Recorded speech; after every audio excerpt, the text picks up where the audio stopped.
વિજયાદશમીના પાવન પર્વ નિમિત્તે જામનગરના રાજપૂત સમાજ દ્વારા શસ્ત્ર પૂજનનો ભવ્ય કાર્યક્રમ યોજવામાં આવ્યો હતો।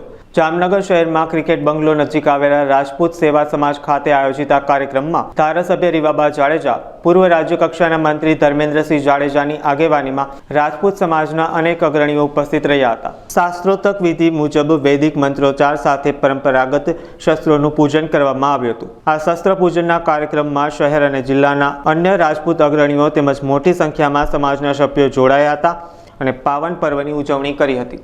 આજરોજ જામનગર જિલ્લા અને મહાનગરના રાજપૂત યુવા સંઘ દ્વારા શસ્ત્ર પૂજનમાં ઉપસ્થિત રહેવાના તક મળી।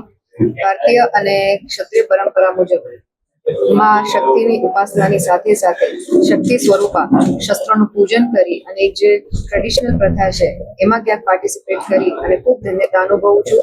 આ કાર્યક્રમનું સફળ આયોજન કરવા બદલ હું જામનગર શહેર અને જિલ્લાની તમામ ક્ષત્રિય સમાજની વિવિધ સંસ્થાઓની ખૂબ હૃદયપૂર્વકની આભારી છું। આ કાર્યક્રમના થકી સમાજમાંથી વિવિધ સંસ્થાઓમાંથી ઉપસ્થિત વડીલો, સમાજના આગેવાનશ્રીઓ, કોર્પોરેટર્સ, ભારતીય જનતા પાર્ટીની ચૂંટાયેલી માં તેમજ વિવિધ સંસ્થાઓના અગ્રણીશ્રીઓ ઉપસ્થિત રહ્યા। સાથે સાથે એક અપીલ પણ આત્મનિર્ભર ભારતના અભિયાનને સાર્થક બનતા તહેવારોની વણઝાર જ્યારે આપણી વચ્ચે હોય ત્યારે હંમેશા મેક ઇન ઇન્ડિયા અને મેડ ઇન ઇન્ડિયાના કન્સેપ્ટ સાથે જોડાઈ અને સ્વદેશી પ્રોડક્ટ્સ જ આપણા ઘરમાં આવે એ પ્રકારનો પ્રકલ્પ છે એને આપણે બધા સાથે મળીને સાકાર કરીએ। આવનારા સમયમાં આદરણીય પ્રધાનમંત્રીશ્રીનું જે વિઝન છે વિકસિત ભારતનું, એમાં આપણે સૌ જોડાઈએ એવી અભ્યર્થના।